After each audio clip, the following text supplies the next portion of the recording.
A mensagem desta manhã é o quebrantamento de Pedro. Nós estamos durante os 40 dias de jejum e oração, e o nosso tema é humilhem-se diante do Senhor e Ele os exaltará. E essa semana, nos encontros de células, os irmãos tiveram a oportunidade de examinar 3 exemplos de quebrantamento na vida de pessoas a quem Deus trouxe quebrantamento para que eles pudessem chegar aonde Deus tem e tinha em mente alcançar pessoas, e o que ele tinha em mente para aquela pessoa, muitas vezes para aquela nação e para o Evangelho de nosso Senhor Jesus Cristo, como é o caso que vamos ver hoje.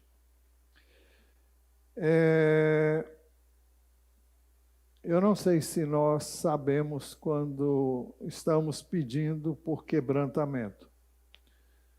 E nós, quando pedimos por quebrantamento, estamos pedindo que a nossa vontade seja quebrada e a vontade de Deus prevaleça. No fundo, eu creio que se você como eu creio que você é, um crente verdadeiro, autêntico, se você teve uma experiência de regeneração, de salvação, você teve um encontro com Jesus pela fé nele e na sua obra redentora, então você deseja isso. Mas muitas vezes nós não temos ideia de como Deus vai fazer isso. Na realidade, eu e você não podemos trazer quebrantamento para mim, nem para você. Deus é quem pode fazer isso. E o que nós temos que fazer é pedir que Ele nos quebrante, para que a vontade dEle seja feita. Muito bem. Como já dissemos, nós vamos falar sobre o quebrantamento de Pedro, que foi objeto de reflexão através dos encontros de células dessa semana. Em Lucas 22, 31 a 34, Jesus advertiu Pedro de que Satanás havia pedido para peneirar seus discípulos como se faz com o trigo. Ele dirigiu-se especialmente a Pedro, dizendo: Simão, Simão, eis que Satanás pediu para peneirar vocês como trigo. O texto diz que Satanás pediu. E com isso nós ficamos sabendo que Satanás só pode tocar em nós quando autorizado por Deus. Isso aconteceu com Jó, nós temos um registro bem claro disso. E isso fica bem claro aqui como queremos ver. Mas o texto de Simão, Simão, eis que Satanás pediu para peneirar vocês como trigo. Peneirar como trigo. Qual é o significado dessa advertência? Ou dessa... advertência mesmo. Nos dias de Jesus, colher trigo era algo muito demorado e cansativo. Primeiro, os colhedores juntavam as hastes de trigo colhidas no campo. Depois, batiam as hastes contra uma superfície dura, ou usavam animais para puxar algo que passasse em cima dessas hastes de trigo, para que elas fossem quebradas e o trigo fosse removido destas hastes. Este processo separava os grãos da haste e também a casca. Os grãos, em seguida, os lavradores lançavam essa mistura para o alto. Os grãos ou sementes inteiras de cereal caíam na eira, ao passo que o vento levava embora a pragana ou a palha. E, por fim, os grãos eram bem peneirados para remover qualquer impureza. Eu queria que passasse um slide aí do... Aí é uma peneiração do trigo. Eu não sei como eram as peneiras naquela época, mas isso que é peneirar. Você joga o trigo junto com a palha e, à medida que você vai fazendo isso, a palha vai saindo e o vento vai levando e fica só o trigo. Isso é muito bonito de se ver, mas quando isso acontece conosco, não é uma experiência fácil. Significa que eu e você somos como que julgados para cima e para baixo, somos sacudidos, somos impactados para que o que Deus tem a fazer seja feito. Então, a pergunta que fazemos é: quando isso se faz necessário? Quando se faz necessário separar o que é do homem e o que é de Deus? Muitas vezes, aquilo que é de Deus, a gente pensa que é nosso. E às vezes acontece também o inverso. Quando pensamos e se faz necessário, também quando nós pensamos de nós além daquilo que devemos. Romanos 12, versículo 3, nos traz uma explicação muito clara. E isso é dito numa introdução aos dons que serão ali mencionados no capítulo 12 de Romanos. E então ele diz assim: porque pela graça que me foi dada, digo a cada um de vocês que não pense de si mesmo além do que convém. Pelo contrário, pense com moderação, segundo a medida da fé que Deus repartiu a cada um. Todos nós devemos amar-nos a nós mesmos, porque se não nos amarmos, nós não poderemos amar o nosso próximo. Mas isso não significa que na relação nossa com Deus, à medida em que vamos servir a Deus, nós precisamos entender o que nós somos em nós mesmos e aquilo que Deus é em nós, para que não tomemos para nós algo que não nos pertence. E se faz necessário quando a carne fala mais alta. Nós nunca poderemos ser usados por Deus enquanto pensarmos que somos capazes em nós mesmos. Ou que somos alguma coisa em nós mesmos. O quebrantamento se faz, então, necessário. Em 1 Coríntios, capítulo 4, versículo 7, o apóstolo Paulo também diz: pois quem é que faz com que você sobressaia? Quem é que faz com que você se destaque? E o que é que você tem que não tenha recebido? Você tem alguma coisa que você não recebeu? E se o recebeu, por que se gloria? Por que se orgulha como se não o tivesse recebido? Aqui também o contexto é dos dons que Deus nos dá, depois que cremos nele.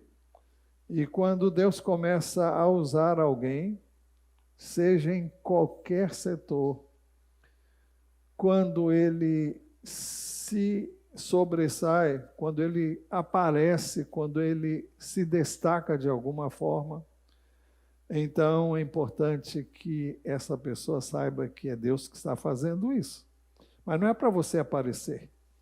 É porque o que você está fazendo vai fazer com que Deus apareça. Mas você tem a impressão que quem está sendo destacado é você. Esse é um pensamento da carne, esse é um pensamento humano que não deve ser acolhido nem desenvolvido.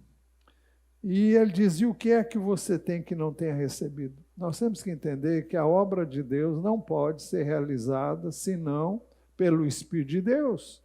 Tudo que eu fizer na minha carne não vai frutificar, não vai chegar a lugar nenhum.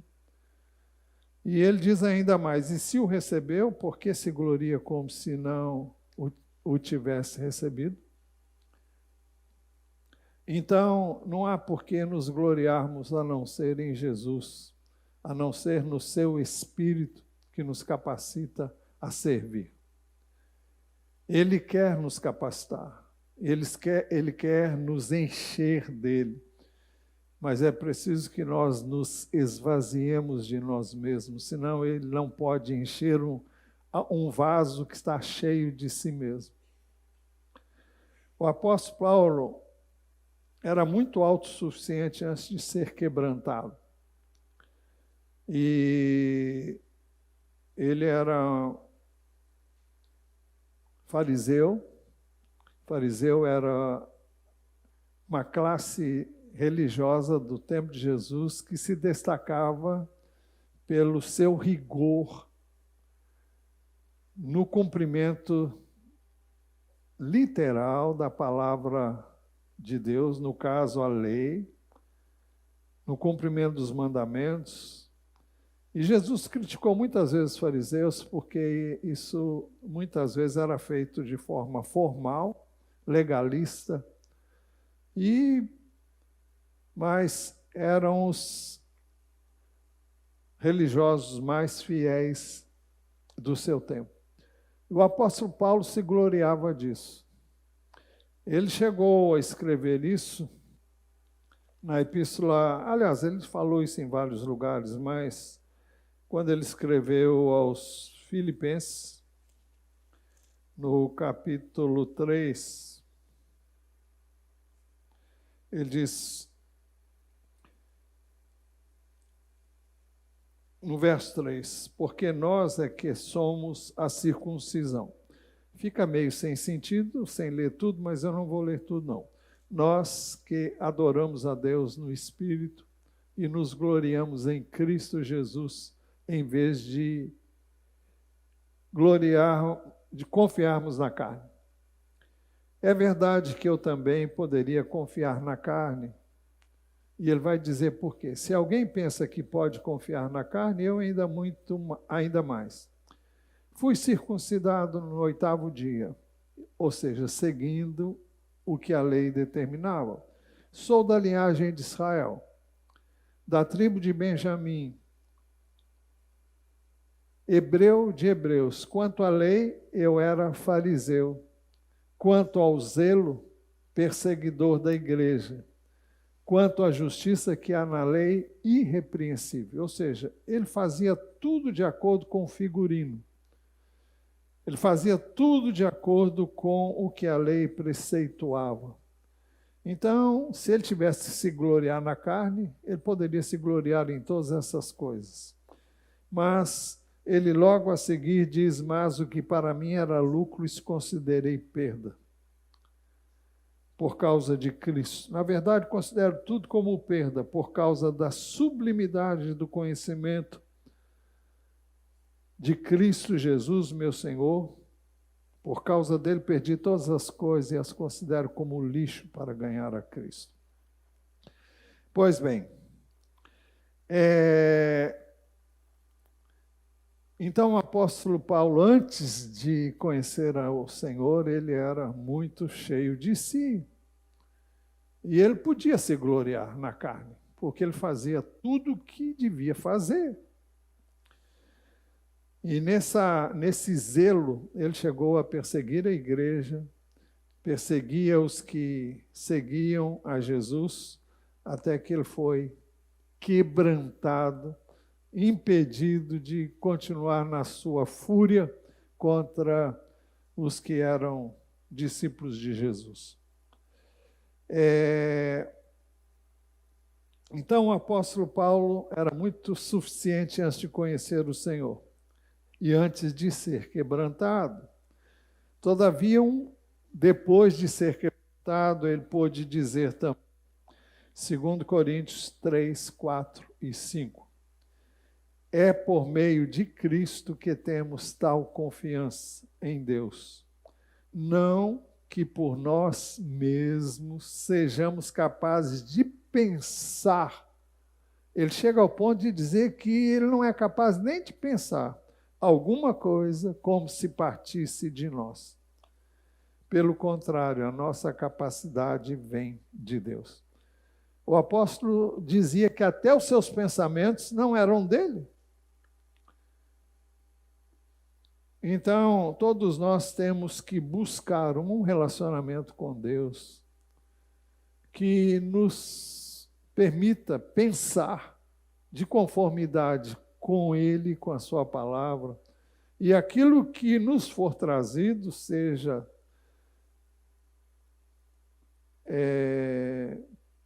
testado pela sua palavra, e nós possamos entender que aquilo não é nosso, mas é de Deus.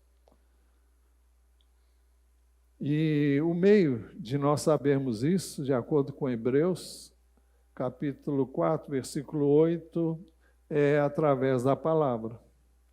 Que a palavra de Deus é viva, eficaz, mais penetrante do que qualquer espada de 2 gumes, e ela penetra até a divisão da alma e do espírito, e juntas e medulas, e é apta para discernir os pensamentos e aquilo que vai no coração do homem.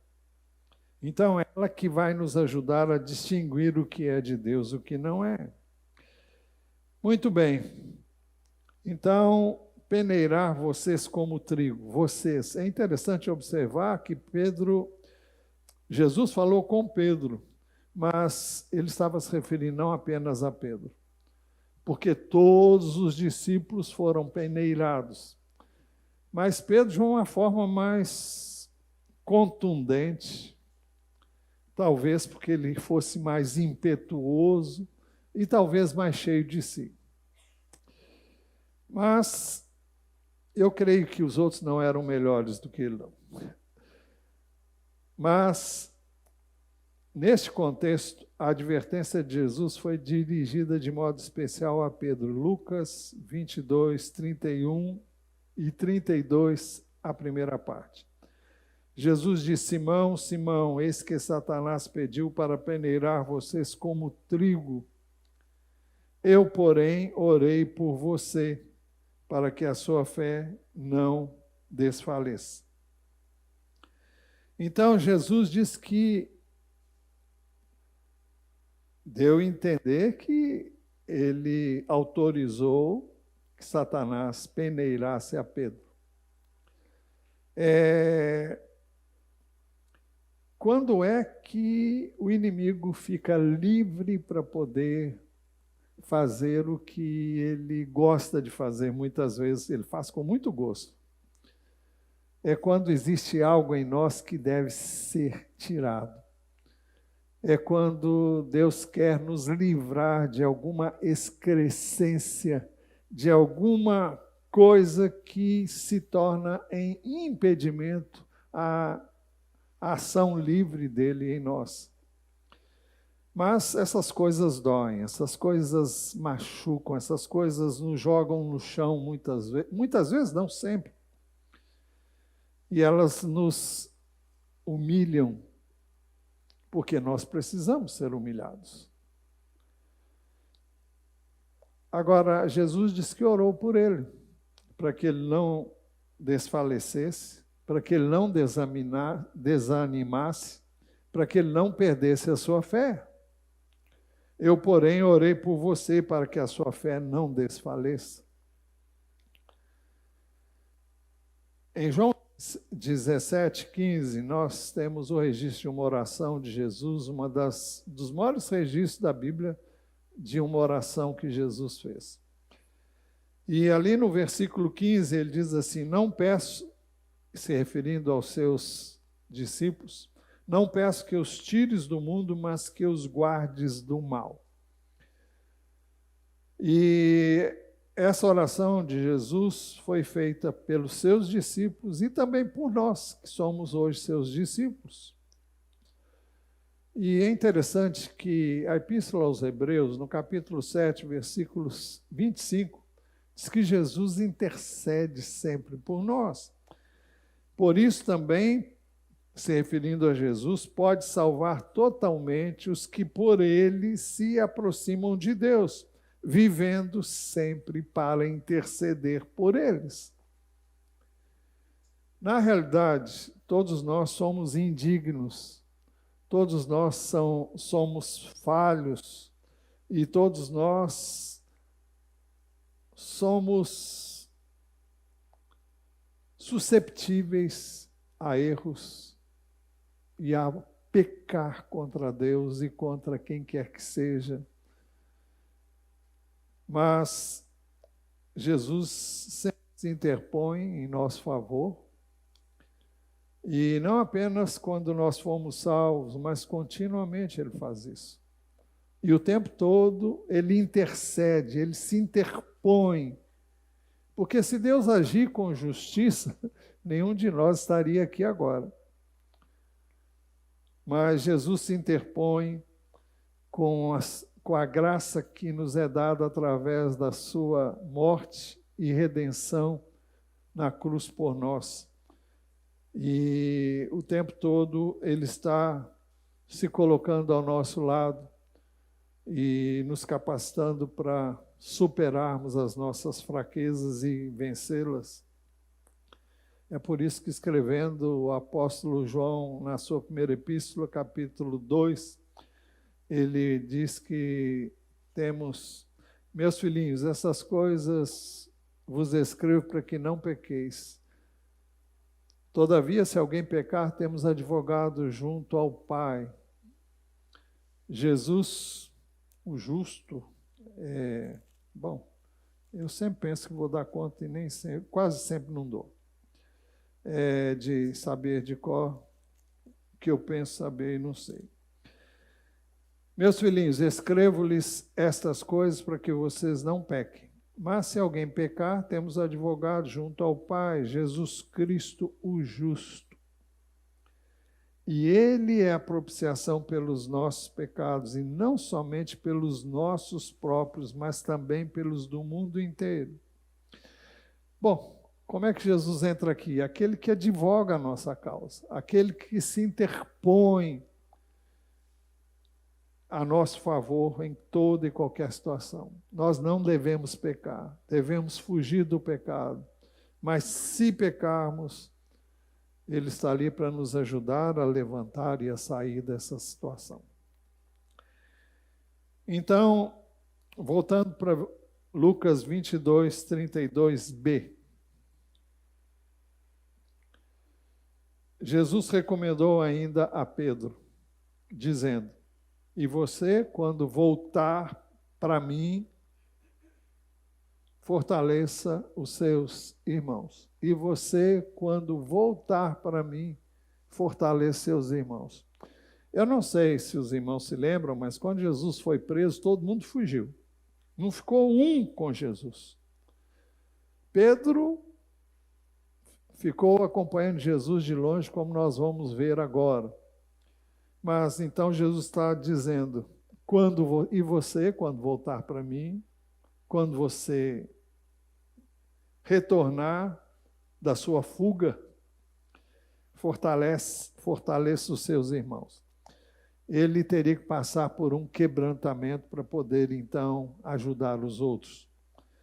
Depois de quebrantados, depois de sermos humilhados, depois de conhecermos a nós mesmos, a nossa capacidade de fracassar, então a lição aprendida nos capacita a ajudar outras pessoas que, como nós, fracassam, erram, falham. Nós não podemos ajudar pessoas se nós não nos colocamos numa posição em que já vivenciamos aquilo que elas estão vivenciando. Nós temos que nos identificar com os outros nas nossas fraquezas quando eles fracassam.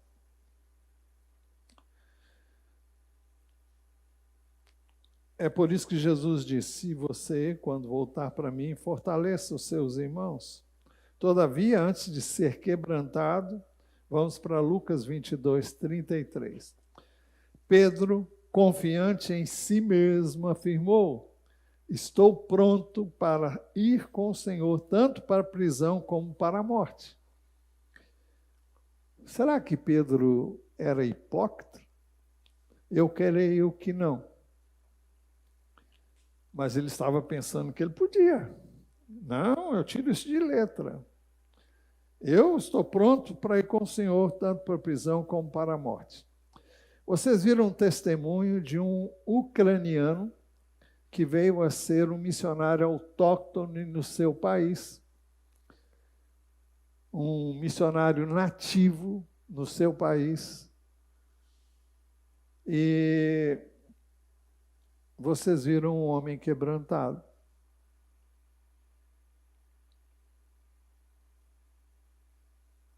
Quantos perceberam isso? Ah, todo mundo percebeu. Ele falou da sua dificuldade até de orar.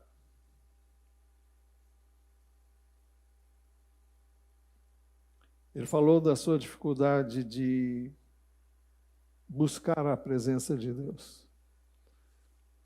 Ele falou da sua dificuldade de dar respostas para os filhos dele. Respostas que ele não tinha para dar. Às vezes os nossos filhos fazem perguntas, principalmente quando eles são pequenos, para as quais nós não temos resposta. E muitas vezes nós estamos vivenciando aquela situação com tanta intensidade que nós estamos ainda tentando entender as coisas e as crianças já querem saber. Então, Pedro disse: estou pronto para ir com o Senhor tanto para a prisão como para a morte. É o Pedro confiante em si mesmo.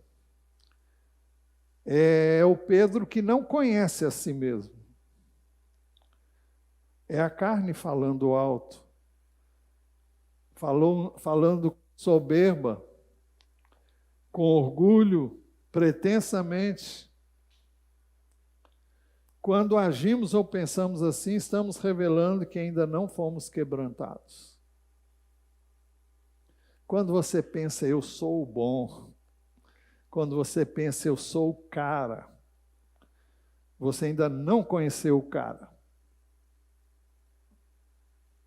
Eu não gosto nem de falar assim com Jesus ou com o Pai, mas Ele conhece o meu coração quando eu uso essa expressão. Eu acho que Ele é santo, justo, grande, poderoso. Por isso que cara para Ele ainda... Bom, então quando Pedro agiu assim, era o ego falando, em alto e bom som. Os irmãos se lembram que uma vez Pedro disse para ele, quando Jesus falou do que estava prestes a acontecer, da sua morte na cruz, Pedro falou: Senhor, isso nunca vai acontecer contigo. Aí Jesus disse: para trás de mim, Satanás, porque tu não cogitas das coisas de Deus, mas do homem.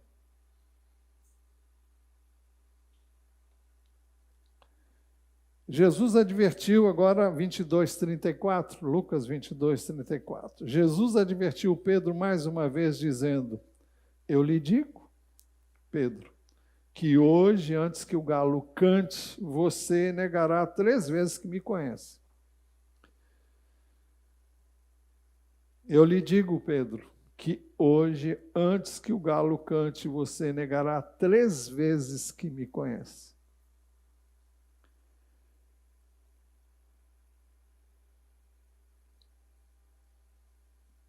Pouco tempo depois, naquele mesmo dia, Jesus foi preso e levado à casa do sumo sacerdote. E o texto diz que Pedro seguiu Jesus de longe. Então, prendendo Jesus, levaram-no e o introduziram na casa do sumo sacerdote. Pedro seguia de longe. Queria ver o que ia acontecer, mas como alguém que não tem nada a ver com aquilo, como um curioso apenas. Não se identificou com Jesus, não se pôs ao lado dele. Aliás, Jesus ficou sozinho o tempo todo. Lá no Getsêmani, quando Jesus orava, os discípulos estavam dormindo. E Jesus diz que vocês não puderam vigiar comigo nem por 1 hora.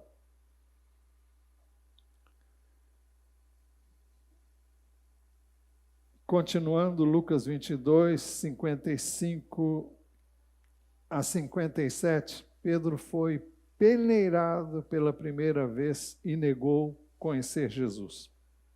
Quando acenderam um fogo no meio do pátio e se assentaram juntos, Pedro tomou lugar entre eles.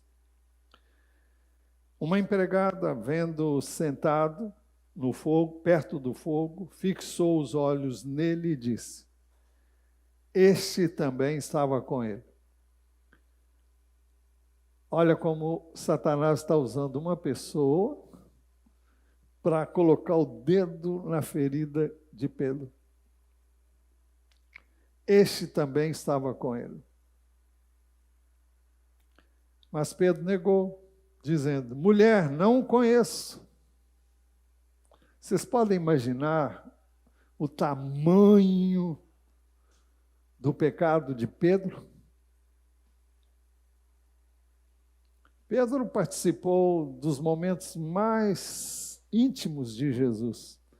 Pedro, Tiago e João foram os mais íntimos de Jesus. E agora, justamente ele disse: mulher, não o conheço. Eu fico pensando, se nós vivêssemos um período de perseguição, como é que nós reagiríamos diante da morte, diante de uma tortura?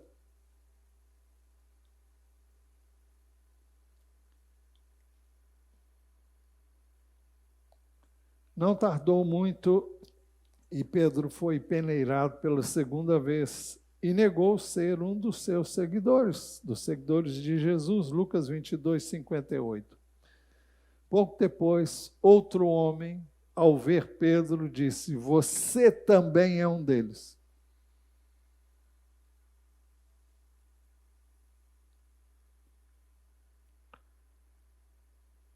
Por que estava acontecendo isso com Pedro? Porque ele precisava ser confrontado com o que estava fazendo.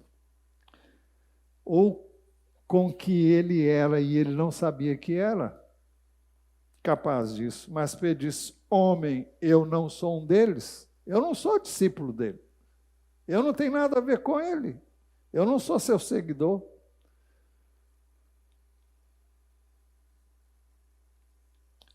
Finalmente, Pedro foi peneirado pela 3ª vez e negou Jesus, dizendo: homem, eu não sei o que você está falando.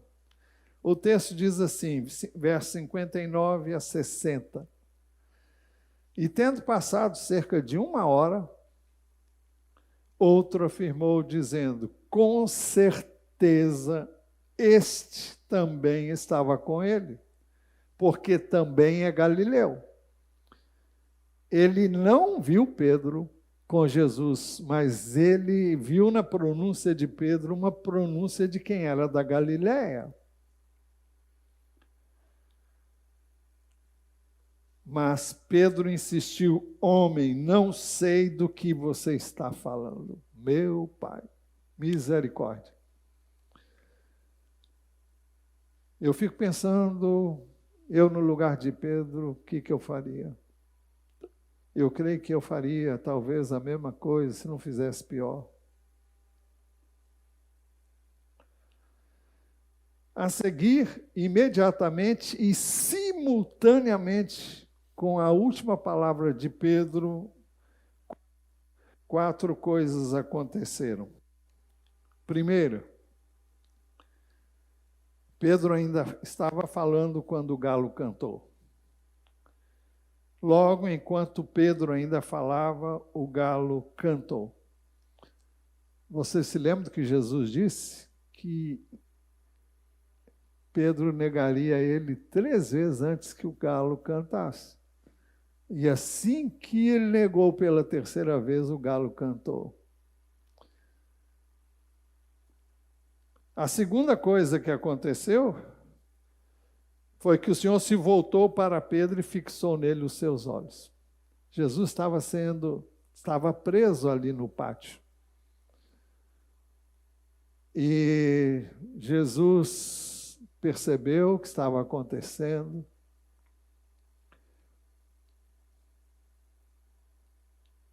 Eu não sei.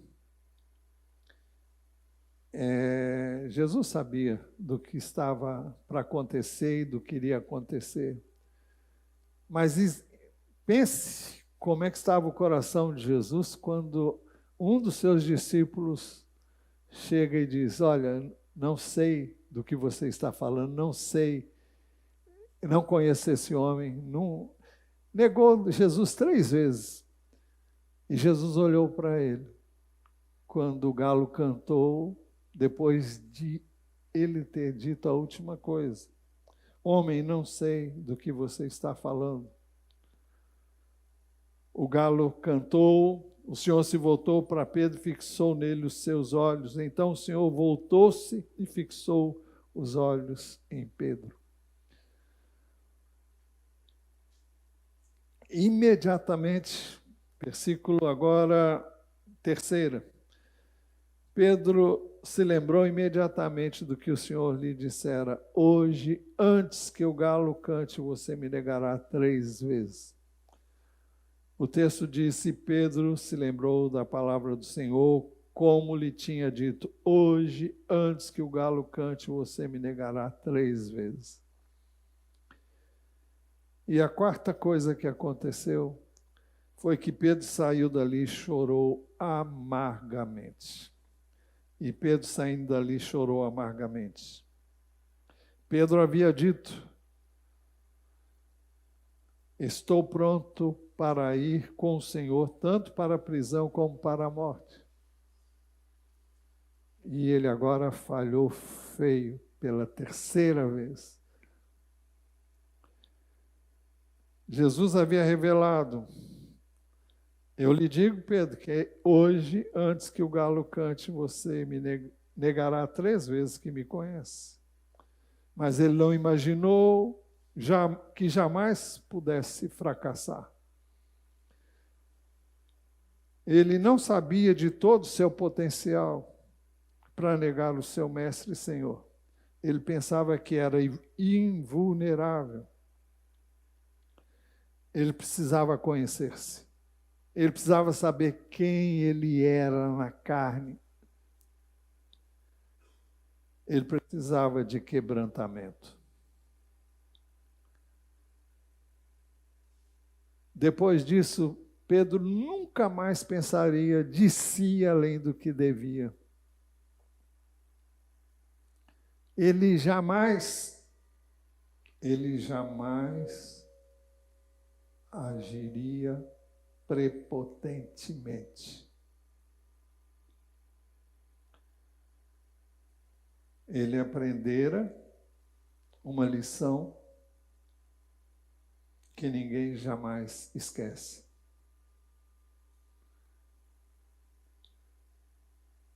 Todos nós somos muito vulneráveis. Se puder abaixar aqui o meu retorno, por favor. Todos nós somos muito vulneráveis. Eu já disse aqui que houve uma ocasião na minha vida em que eu me julgava um crente excelente. E Deus permitiu que o inimigo me desse uma rasteira. E depois disso, a minha noção da obra redentora de Cristo, da sua graça, do seu perdão, adquiriram um significado como eu nunca tinha percebido então. Eu percebi o amor, a graça e a bondade de Deus como eu nunca tinha percebido antes.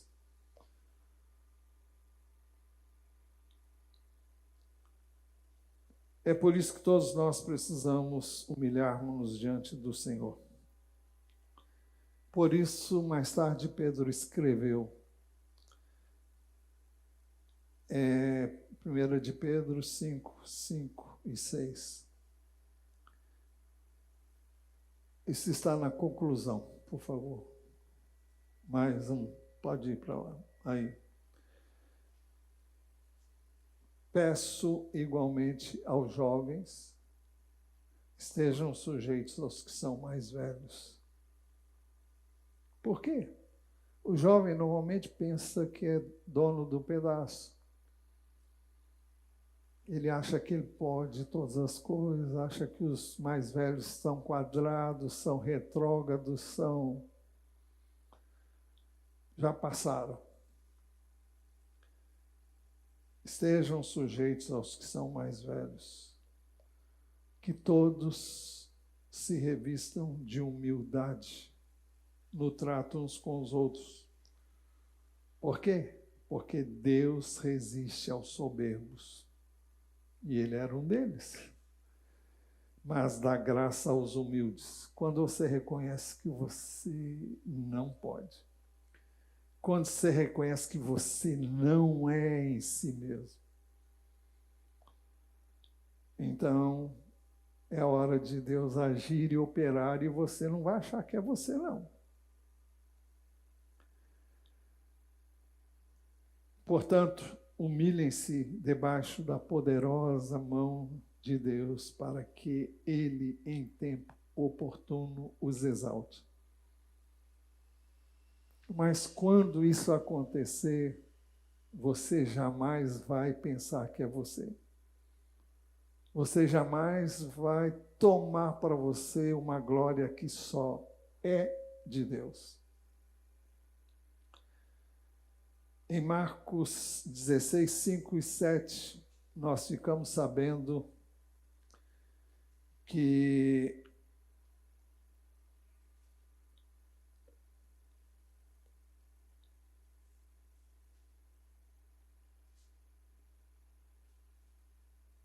aliás, eu coloquei aqui uma referência que não era para colocar aqui. Em João 21. Depois de terem, em João 21, versículo 15.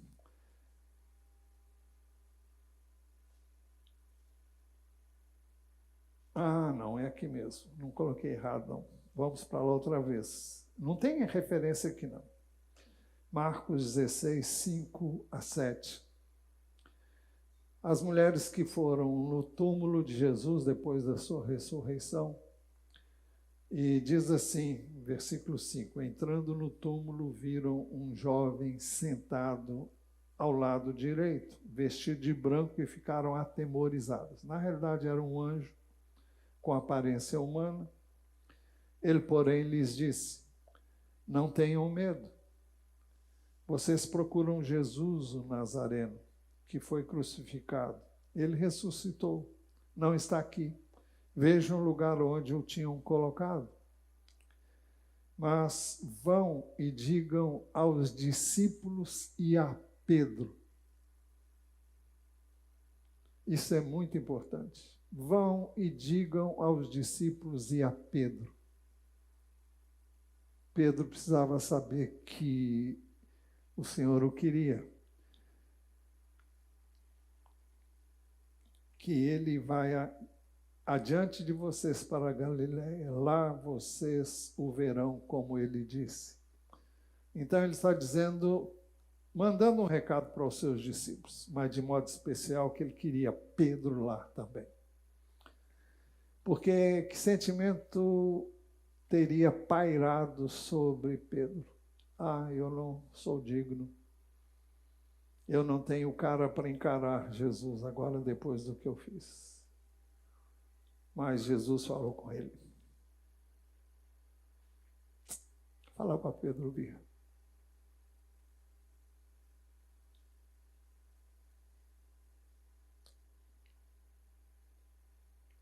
Mas vão e digam aos discípulos dele e a Pedro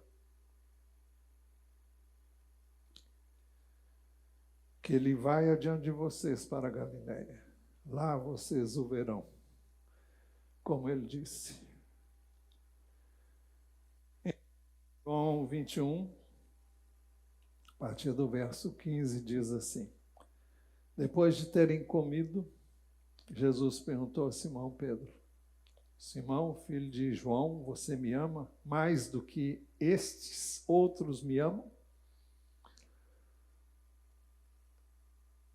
O entendimento que eu tenho hoje desse texto é que Jesus está como que dizendo a Pedro: você me ama mais do que eles me amam? Você é melhor do que eles? Você é mais do que eles? Mas Pedro não disse que amava mais. Ele respondeu: sim, o Senhor sabe que eu amo. Ele não disse que amava mais do que os outros. Ele disse que o amava. E era verdadeiro. Jesus, então, dá um trabalho para ele. Jesus lhe disse: apacente os meus cordeiros. Mas Jesus perguntou pela segunda vez: Simão, filho de João, você me ama? Ele respondeu: sim, o Senhor sabe que eu o amo. Mas Jesus então disse para ele mais uma vez: pastorei as minhas ovelhas. Pela terceira vez, Jesus lhe perguntou: Simão, filho de João, você me ama?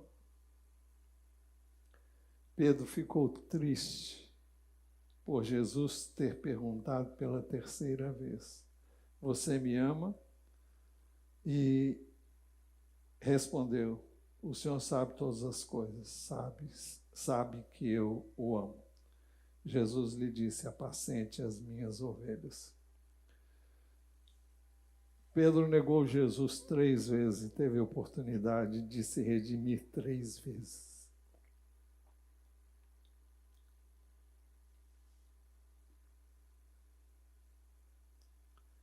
Recebeu a incumbência de pastorear o rebanho que lhe seria confiado. 3 vezes. Isso revela a bondade e a graça do Senhor sobre as nossas vidas.